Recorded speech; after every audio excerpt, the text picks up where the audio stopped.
स्वर्ग जाने का असली हकदार कौन और वह कौन सा पाप है जिसे करने वाले मनुष्य को नरक जाने से कोई नहीं रोक सकता।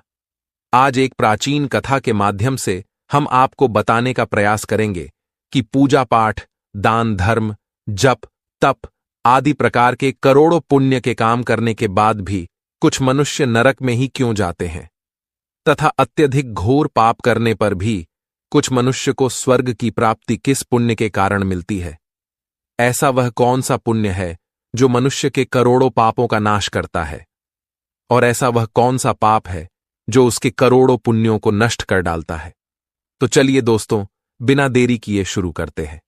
एक समय की बात है, देवर्षि नारद वैकुंठ लोक में जाते हैं और भगवान विष्णु से पूछते हैं, हे प्रभु, कुछ मनुष्य पाप करने पर भी स्वर्ग में क्यों जाते हैं और कुछ मनुष्य को पुण्य करने के बावजूद भी नरक में क्यों जाना पड़ता है। ऐसा वह कौन सा पाप है जो सभी पुण्यों को नष्ट कर डालता है, और वह कौन सा पुण्य है जो समस्त पापों को भस्म कर डालता है।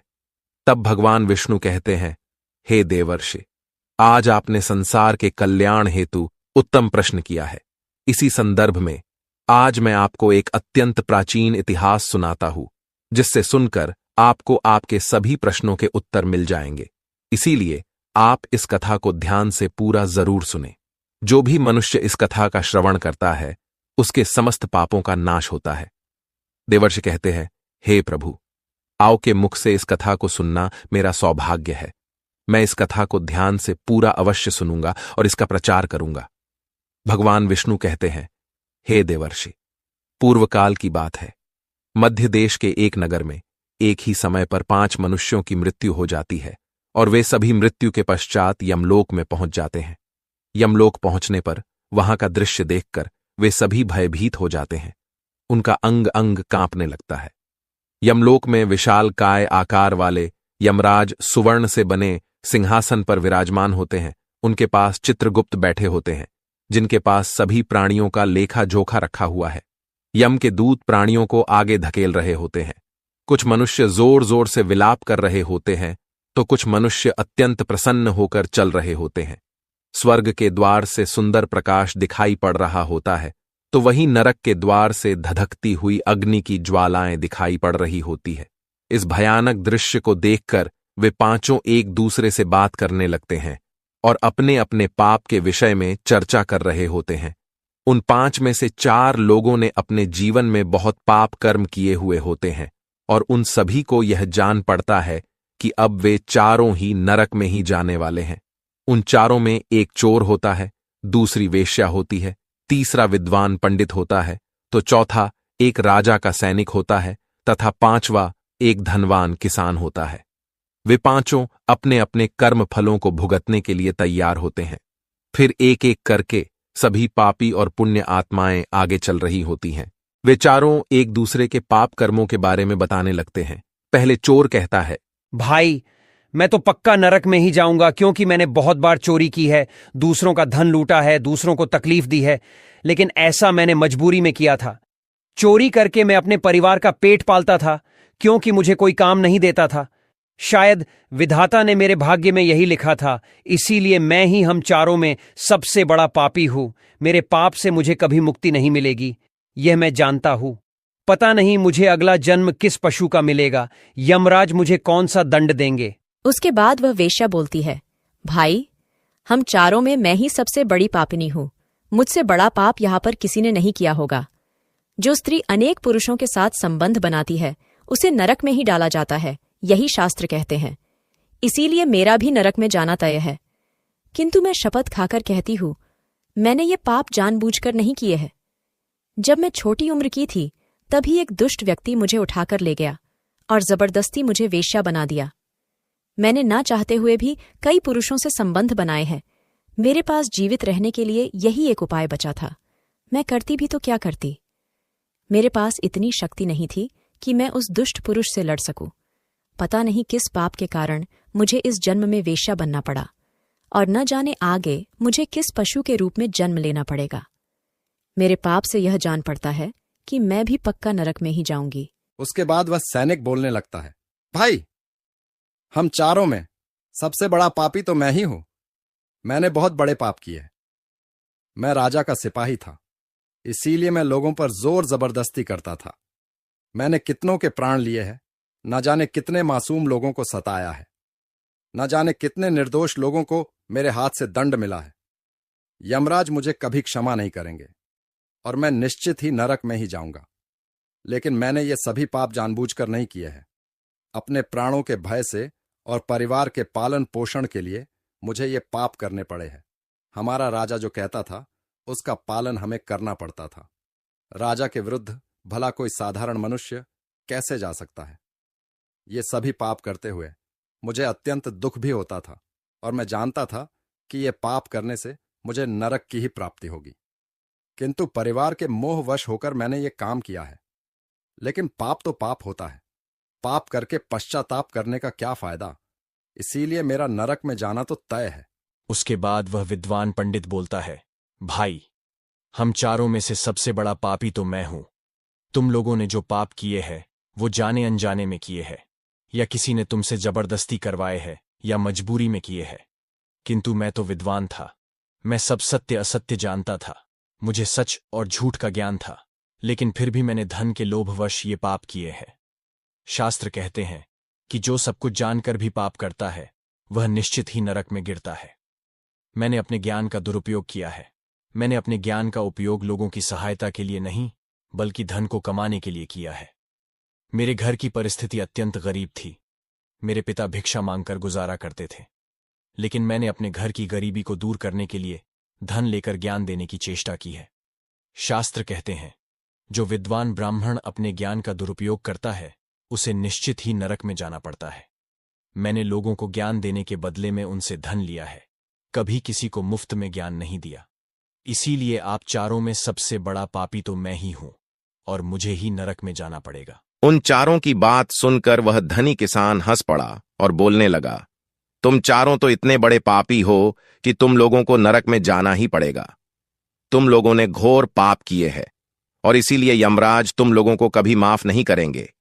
यहां पर मौजूद मैं अकेला ही सबसे अधिक पुण्यवान हूं। मैंने अपने जीवन में बहुत पूजा पाठ किया है, ब्राह्मणों को दान दक्षिणा दी है, मैंने मृत्यु से पूर्व गाय का दान भी किया है, और अब मेरे सभी पुत्र पौत्र मेरी आत्मा की मुक्ति के लिए बड़े कार्यक्रम का आयोजन कर रहे हैं। वे मेरे लिए श्राद्ध, दान, तर्पण कर रहे हैं, यज्ञ कर रहे हैं। इसीलिए मैं सबसे अधिक पुण्यवान हूं। मेरी 3 पत्नियां और 10 पुत्र हैं। इतने लोग मेरी मुक्ति के लिए उपाय कर रहे हैं। और हां, मैंने अपने जीवन में कभी कोई पाप नहीं किया है, और जाने अनजाने में किए भी होंगे तो मेरे पुत्रों के श्राद्ध आदि के कार्यों द्वारा मेरे पाप भी नष्ट हो जाएंगे। मैं नित्य देव पूजा करता था, मंदिर जाता था, द्वार पर आए अतिथियों को भोजन कराता था।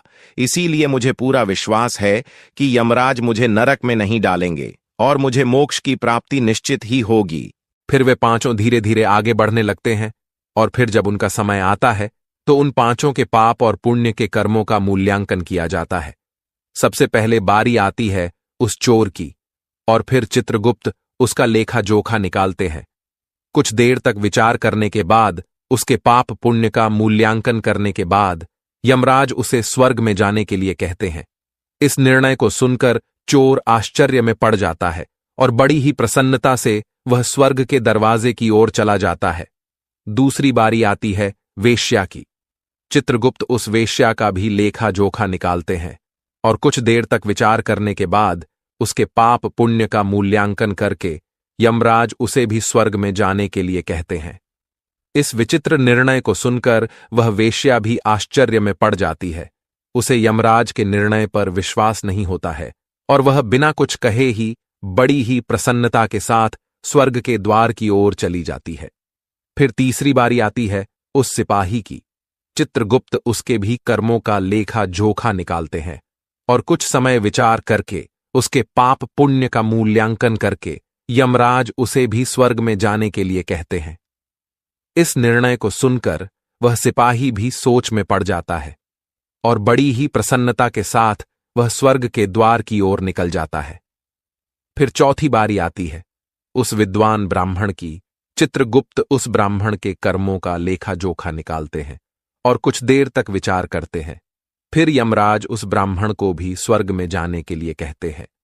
फिर वह विद्वान ब्राह्मण विचार करता है, मैंने तो पाप किया है, फिर मुझे क्यों स्वर्ग में भेज रहे हैं। फिर वह भी मन ही मन प्रसन्न होकर स्वर्ग के द्वार की ओर चलने लगता है। उन चारों को स्वर्ग में जाता देख वह धनवान किसान बहुत दुखी और क्रोधित हो जाता है। वह सोचने लगता है कि ये कैसा न्याय है, इन पापियों को स्वर्ग जाने का मौका मिल रहा है, फिर मैंने जो पुण्य के काम किए हैं उनका क्या। पापी और पुण्यवान एक ही जगह पर डाले जाएंगे तो पुण्य करने का फायदा ही क्या। फिर उस धनवान किसान को यम के दूत जोर से धकेल देते हैं और कहते हैं, अरे पापी, तू आगे चल, तुझे नरक में डाला जाएगा, यमराज तुझे माफ नहीं करेंगे। यह सुनकर वह धनवान किसान भयभीत हो जाता है और कहने लगता है, हे यमदूतों, मैं तो स्वर्ग में जाऊंगा, मैंने कोई पाप नहीं किया है, मैंने जीवन में बहुत पुण्य किया है, देख लेना यमराज मुझे स्वर्ग में ही भेजेंगे। फिर वह धनवान किसान यमराज के सामने आकर खड़ा हो जाता है। चित्रगुप्त उसके कर्मों का लेखा जोखा देखते हैं और उसके पाप पुण्य के कर्मों का मूल्यांकन करते हैं तो उसके पाप का पलड़ा भारी हो जाता है। और यमराज उस धनवान किसान को कहते हैं, अरे दुष्ट, तूने तो बहुत बड़ा अपराध किया है, तू तो नरक में जाने के ही योग्य है। इतना सुनते ही वह किसान थरथर कांपने लगता है और यमराज से कहता है, हे धर्मराज, यह अन्याय है, मैंने तो जीवन में कोई पाप नहीं किए हैं और पुण्य ही किए हैं, आप मुझे नरक में क्यों डाल रहे हैं। और मुझसे पहले जो 4 लोग गए थे वे तो घोर पापी थे, उन्होंने बड़े बड़े पाप और अपराध किए हैं, उन्हें तो आपने स्वर्ग में डाल दिया है। आप ऐसा अन्याय मेरे साथ क्यों कर रहे हैं। अगर ऐसा अन्याय होगा तो भले कौन सा मनुष्य धरती पर पुण्य करेगा। फिर यमराज कहते हैं, अरे पापी, तूने जो पाप किया है वह तो उन चारों के पापों के सामने कुछ भी नहीं है। तेरे एक पाप के कारण तेरा सारा पुण्य फल नष्ट हो गया है। यदि तूने यह पाप नहीं किया होता तो तू स्वर्ग में जा सकता था, लेकिन तूने यह पाप जानबूझकर किया है, इसीलिए तुझे नरक में अवश्य जाना पड़ेगा। उस चोर ने तो मजबूरी में चोरी की थी, किंतु वह चोर दूसरों की भूख मिटाता था, गरीबों को दान करता था। उसने कभी किसी निर्दोष और गरीब व्यक्ति के घर चोरी नहीं की। उसके पुण्य कर्म उसके पाप से अधिक थे, इसीलिए वह स्वर्ग में गया। दूसरी जो वेश्या थी वह अपने मन से वेश्या नहीं थी, उसे जबरदस्ती डाला गया था और उस वेश्या ने केवल अपने शरीर को पीड़ा दी है, लेकिन बाकी कार्य तो उसने पुण्य के ही किए हैं। वह पशु पक्षियों को रोज दाना डालती थी, जानवरों की सेवा करती थी, इसीलिए उसका भी पुण्य पाप से बड़ा था। तीसरा वह सिपाही था जिसने राजा के हुकूम का पालन किया था, किंतु उसने भी बहुत पुण्य के काम किए हैं। उसने कई बेसहारा लोगों की मदद की है, इसीलिए वह भी स्वर्ग में ही गया है। और चौथा वह विद्वान ब्राह्मण था, उसने अपने ज्ञान का दुरुपयोग अवश्य किया है, किंतु वह नित्य गाय की सेवा करता था, दान धर्म करता था, इसीलिए उसके भी पुण्य पाप से अधिक थे और वह भी स्वर्ग में ही गया है। इतना सुनकर वह धनवान किसान बोलता है, हे धर्मराज, इन चारों ने जो भी पुण्य किए हैं वो तो मैंने भी किए हैं, बल्कि उनसे ज्यादा किए हैं। फिर भी मैंने ऐसा कौन सा पाप किया है जो मुझे नरक में भेजा जा रहा है। यमराज कहते हैं, हे दुष्ट, याद कर तूने उस अबला विधवा नारी पर गलत लांछन लगाया था कि उसने तेरे घर पर चोरी की है, और इसके साथ ही तूने उसके ऊपर कई अन्य गलत लांछन लगाए थे। उसे व्यभिचारिणी और वेश्या कहकर उसके चरित्र का हनन किया है, और राजा ने उसे सत्य समझकर उस अबला विधवा नारी को मृत्युदंड दे दिया था। हे पापी, मनुष्य ब्रह्म हत्या, चोरी, मदिरापान आदि प्रकार के घोर पापों से भी प्रायश्चित करके मुक्त हो सकता है, किंतु दूसरों पर गलत लांछन लगाने पर कोई प्रायश्चित नहीं है। जो दूसरों पर गलत आरोप करता है, सत्य जानकर भी दूसरों को झूठ कहकर उनके ऊपर दोष डालता है, वह तो सबसे बड़ा पापी है। उसके द्वारा किए गए सभी पुण्य नष्ट हो जाते हैं। इसीलिए तूने जितने भी पुण्य किए हैं वे सभी उस एक पाप के कारण नष्ट हो गए। फिर यमराज यमदूतों को कहकर उस पापी किसान को नरक ले जाने के लिए कहते हैं, और वह किसान रोता हुआ, विलाप करता हुआ नरक के मार्ग पर चलने लगता है। हे देवर्षि, इस प्रकार से उन चारों ने पाप करके भी उन्हें स्वर्ग की प्राप्ति हुई है, किंतु उस किसान ने जघन्य अपराध किया है। किसी अबला स्त्री पर गलत लांछन करके उसका चरित्र हनन किया है। एक स्त्री सदा ही पूजनीय है। जो भी पुरुष स्त्री पर गलत आरोप करता है उसे महापाप लगता है। कभी किसी स्त्री की दुर्बलता का फायदा नहीं उठाना चाहिए। पराई स्त्री को सदैव ही माता समझना चाहिए। जो पराई स्त्रियों पर गलत दृष्टि डालता है उसे पाप ही लगता है। जो विधवा, दुखिया स्त्री को सताता है उसे नरक में जाना पड़ता है। मनुष्य को कभी सत्य का मार्ग नहीं छोड़ रहना चाहिए। सत्य के मार्ग पर चलकर ही स्वर्ग की प्राप्ति होती है। असत्य का साथ देने से मनुष्य के सभी पुण्य भी नष्ट हो जाते हैं। तो दोस्तों, कभी किसी पर गलत आरोप नहीं करना चाहिए। सत्य जानकर भी असत्य का साथ नहीं देना चाहिए। जो दूसरों पर गलत आरोप डालता है उसे यमराज कभी क्षमा नहीं करता है। उम्मीद है आपको यह कथा पसंद आई होगी। वीडियो को लाइक जरूर करें और कमेंट में जय श्री कृष्ण अवश्य लिखें। साथ ही चैनल को सब्सक्राइब करें। आप सभी का धन्यवाद।